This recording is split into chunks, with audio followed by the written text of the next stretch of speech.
Nagsimula kay Ji-sang, noong araw na iyon ay nagawa niyang makatakas sa mga taong niloko niya. Si Ji-sang ay may talento sa panloloko na mula sa kanyang ama na kilala sa tawag na Night Mist.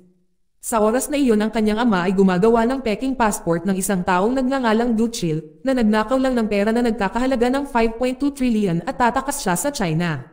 Nang malaman ito ni Ji-sang siya ay nabigla, naalala niya minsang sinabi ng kanyang ama na oras na para magsisi siya bilang manloloko. Kinumbinsi siya ng kanyang ama na ito na ang huli niyang panloloko, kaya hindi niya sinasadyang mag-alala tungkol dito. Pagkatapos ay agad na umalis ang kanyang ama upang makipagkita kay Du Chil, ngunit natagpuan siyang patay sa isang abandonadong bodega kinaumagahan. Ayon sa ulat ng pulisya ang ama ni Ji-sang ay nagpakamatay, ngunit naniniwala si Ji-sang na pinatay ang kanyang ama. Kumalat din ang balita na si Du Chil ay namatay din. Si Ji-sang hindi naniniwala kahit katiting, malakas ang kanyang pakiramdam na si Du Chil ay buhay pa at siya ang pumatay sa kanyang ama. Kaya't hinanap niya si Du Chil upang ipaghiganti ang pagkamatay ng kanyang ama. Makalipas ang ilang taon ang magandang babae na nagngangalang Chunja ay nakita sa mga alahas na sinusubukan niyang magnakaw doon. Nang hindi tumitingin ang tindera ay sinimulan niya ang kanyang aksyon sa pamamagitan ng pagpapalit ng orihinal na kwintas sa isang peke. Ngunit sa kasamaang palad ang kanyang aksyon ay natuklasan ng isang detective na nagngangalang Sok-dong at si Kim, na matagal na siyang hinahabol. Magkakilala talaga silang tatlo na isa silang gang ng mga magnanakaw at ang nangyari sa shop kanina ay bahagi ng kanilang plano, binayaran din sila sa paghuli kay Chunja. Sa kabilang banda isang prosecutor na nagngangalang Park ay nagawang arestuhin ang isang pulis na hinihinalang tumanggap ng suhol at pagtulong kay Du Chil na makatakas. Si Park ay nagbibigay ng impormasyon tungkol sa mga pulis na katatapos lang niyang arestuhin. Nang biglang nagtanong ang isang mamamahayag tungkol kay Du Chil. Dahil may mga sabi-sabing buhay pa raw si Du Chil. Nang marinig iyon habang nagpipigil ng inis, sinabi ni Park na umaasa rin siya na sana ay totoo ang mga chismis na iyon para mahuli niya si Du Chil sa kanyang sariling mga kamay. Pagkatapos si Park galit na nakipagkita sa kanyang superior, lantaran niyang sinabi na sawang-sawa na siya para pagtakpan ang kaso ng kanyang superior na tumanggap ng suhol mula kay Du Chil at ngayon ay naghinala na ang mga tao. Na ang pagkamatay ni Du Chil ay isang panloloko lamang. Dahil isang lalaki na kanang kamay ni Du Chil na si Kang Sok, na nagkakalat ng mga chismis tungkol sa isang listahan ng mga taong nakatanggap ng suhol mula kay Du Chil.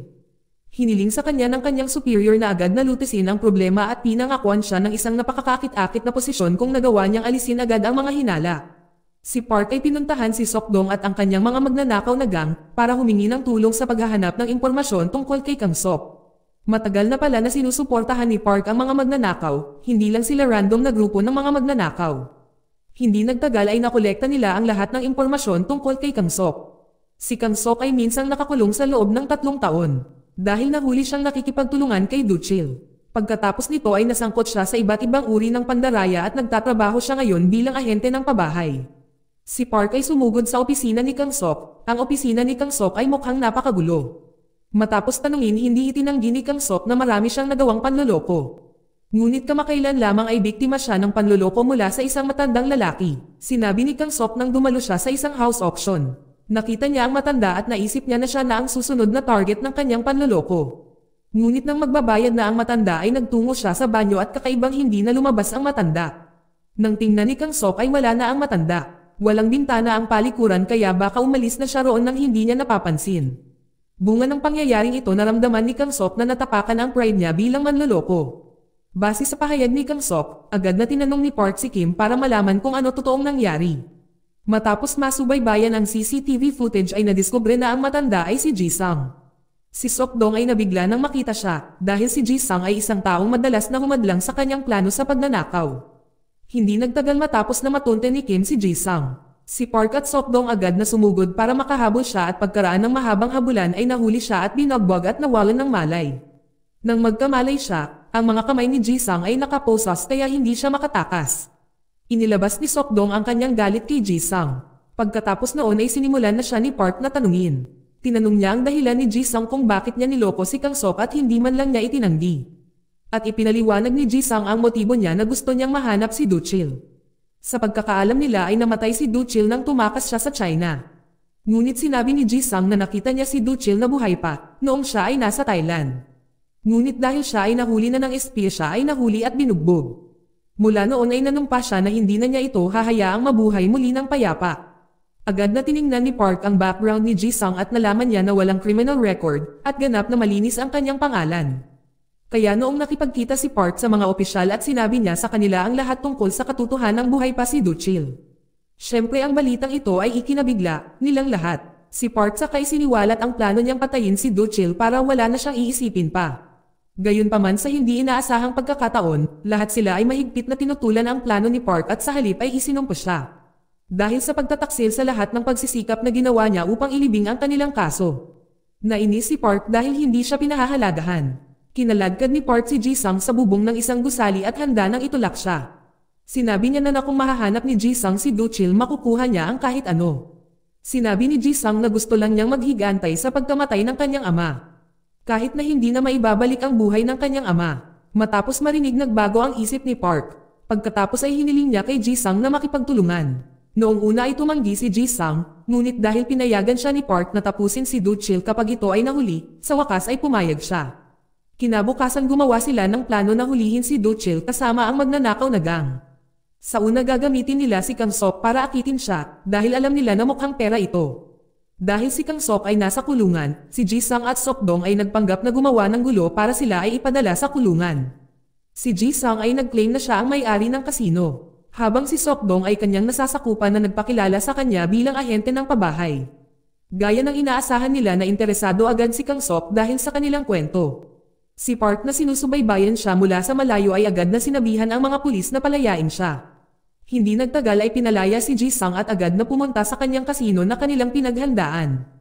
Palihim na sinundan siya ni Kang Sok mula sa likuran niya. Saka sinadya niyang mabangga si Jisung at sa pagkakataong iyon ay tinanong niya si Jisung na makilala ang bawat isa. Inalok ni Kang Sok ang kanyang sarili na maging real estate agent ni Jisung, sa kasamaang palad ay hindi na interesado si Jisung doon. Dahil nakatutok siya sa paghahanap ng partner para magpatakbo ng money laundering business sa kasino niya at kung willing si Kang Sok na maging kanyang partner, gusto niyang suportahan siya ng 1 bilyong kapital. Noong una ay mukhang nagdududa si Kang Sok, ngunit sa huli ay nahulog siya sa bitag na sadyang humingi ng 1 bilyon si Jisung, dahil hindi lahat ay mayroon pagkakataon at si Kang Sok na natukso ay automatikong nanghiram ng pera kay Duchil at gaya ng inaasahan si Kang Sok agad tinawagan si Duchil. Subalit nakaramdam ng kakaiba ay nagpa siya si Duchil na magpadala ng ibang mag-aasikaso nito. Kinabukasan dumating ang tao ni Duchil na nagngangalang Mr. Kwak sa kasino ni Jisung. Masayang ipinakita ni Jisung ang kanyang paligid, hindi man lang siya nagdalawang isip para ipagmalaki ang kanyang pagtatago kay Mr. Kwak. Ngunit sa halip na maniwala, naisip ni Mr. Kwak na siya ay isang manloloko. Sa halip na patuloy na kumbansihin si Mr. Kwak, si Jisung ay piniling iwan siya. Pagkatapos ay nakipagkita siya kay Park at sa gang. Ikinatuwiran niya na siya ay napilitang gawin ito dahil natatakot siyang matuklasan ang kanyang pagpapanggap at napilitan silang baguhin ang kanilang plano. Hiniling ni Jisung kay Chunja na akitin si Mr. Kwak para nakawin niya ang susi ng kanyang apartment. Pagkatapos nito ay maglalagay si Kim ng mga nakatagong kamera sa buong silid. Habang si Jisung ay nagplanong pumunta sa Thailand, si Sokdong ay nakatalagang maglabas ng isang artikulo na naglalaman ng impormasyon na si Duchil ay buhay pa. Sa kabilang banda si Park na kararating lang sa trabaho ay biglang hinarap ng isang reporter na nagngangalang Choi. Si Choi na patuloy na nagtatanong ng dahilan sa likod ng paglabas ni Kang Sok. Sa sandaling iyon ay pinalayas siya ni Park sa kanyang opisina. Pagkatapos noon ay tinanong ni Park ang kanyang nasasakupan upang alamin kung ano ang ginagawa ni Choi. Nang gabing iyon ay nag-iisa si Chunja kasama si Mr. Kwak, nang sadyang binuksan niya ang TV at sa sandaling iyon kung saan nag-broadcast ng isang balita na nagsasaad na malakas ang hinala nila na buhay pa si Duchil. Si Mr. Kwak ay nagulat at saka nagmamadaling tinawagan si Duchil sa telepono. Pinakiusapan ni Duchil si Mr. Kwak na makipagkita sa kanya dahil nasa Korea siya. Si Park na nakarinig ng usapan ay biglang nabigla nang marinig ito. Habang si Chunja ay patuloy na sinusundan si Mr. Kwak mula sa likod. Sumunod din si Park sa kanya habang si Kim naman ay abala sa pagmonitor sa location. Nagmaglaon nakipagkita na si Mr. Kwak kay Duchil. Nang hindi nag-aksaya ng oras hinabol siya ni Park, pero sa kasamaang palad ay nabigo si Park. Dahil sa pangyayaring iyon ay inis na inis si Park, hanggang sa taas at sa gitna ng kanyang inis ay tumawag si Park mula sa kanyang team na sinabing ang reporter na si Choi ay nakipagkita kay Jisung. Nang makita niya ang photo evidence, hindi na niya napigilan ang galit. Samantalang nakipagpulong si Jisung sa reporter na si Choi para pag-usapan pa ang listahan ng mga taong nakatanggap ng suhol mula kay Duchil. Nagulat siya nang malaman niyang itinago rin ni Park ang mga dokumento. Nang magkita muli sina Jisung at Park, nagpanggap si Park na hindi alam na pinagtaksilan siya. Binigyan niya ng baril si Jisung para tapusin si Duchil na nasa Korea pa. Pero tumanggi si Jisang dahil gusto pa niyang patayin si Do-chil gamit ang sarili niyang mga kamay. Kaya lihim na sinabi ni Park kay Sok-dong na tapusin si Jisang at bilang kapalit ay pakakawalan siya bilang bilanggo. Makalipas ang isang araw ay sumunod si Jisang at ang iba pa sa sasakyan ni Mr. Kwak na makikipagkita kay Do-chil. Nang makarating sila sa lokasyon ay agad na lumapit sina Jisang at Sok-dong. Ngunit kakaibang sinabi ni Park na umatras sila at doon na nabangga si Sok-dong si Jisang sa mukha hanggang sa nawalan ng malay. Si Jisang nagalit siya kay Park sa ginawa niya, hindi ginawa ni Park yon ng walang dahilan, galit siya dahil nagsinungaling si Jisang sa kanya. Buti na lang hindi niya sinabi kay Sok-dong na patayin siya. Nang marinig, tapat si Jisang sa kanyang tunay na intensyon, hindi lang niya gustong tapusin si Do-chil, kundi pati lahat ng nasa listahan. Bumalik si Mr. Kwak para makipagkita kay Jisang kasunod ng utos ni Do-chil. Magbibigay siya ng 300 bilyon bilang deposito niya. Ngunit magbibigay muna siya ng tseke na 30 bilyon, habang ang natitirang 270 bilyon ay susunod na pagkatapos makumplito ang proseso. Pagkatapos matanggap ang alok, ipinaalam ni Jisang kay Park na handa siyang tanggapin ang alok mula kay Mr. Kwak. Kung ibibigay sa kanya ni Park ang listahan ng mga pangalan na nakatanggap ng suhol mula kay Do-chil, ay ibibigay niya ang 30 bilyon sa kanya. Siyempre pumayag agad si Park, inabot ni Jisang ang 30 bilyon na tseke para ay parada ayon sa kasunduan. Nakuha ni Jisang ang listahan ng mga pangalan na hiningi niya. Kalaunan ay ipinadala niya sa reporter na si Choi na mailathala sa balita. Pagkatapos mailathala ang balita ay nagpanik ang lahat ng opisyal na sangkot. At dahil sa pangyayaring ito ay nakatanggap si Park ng pagsaway mula sa kanyang mga nakatataas. Noong gabing iyon ay nakatanggap si Jisang ng tawag mula kay Mr. Kwak. Dahil sa banta sa kanyang kondisyon na kailangan niya ang 30 bilyon sa susunod na araw at nangakong ibibigay ang tseke para sa 270 bilyon sa kanya. Si Park na nakarinig din ng usapan ay agad na nag-isip para makakuha ng 30 bilyon sa pinakamaikling panahon.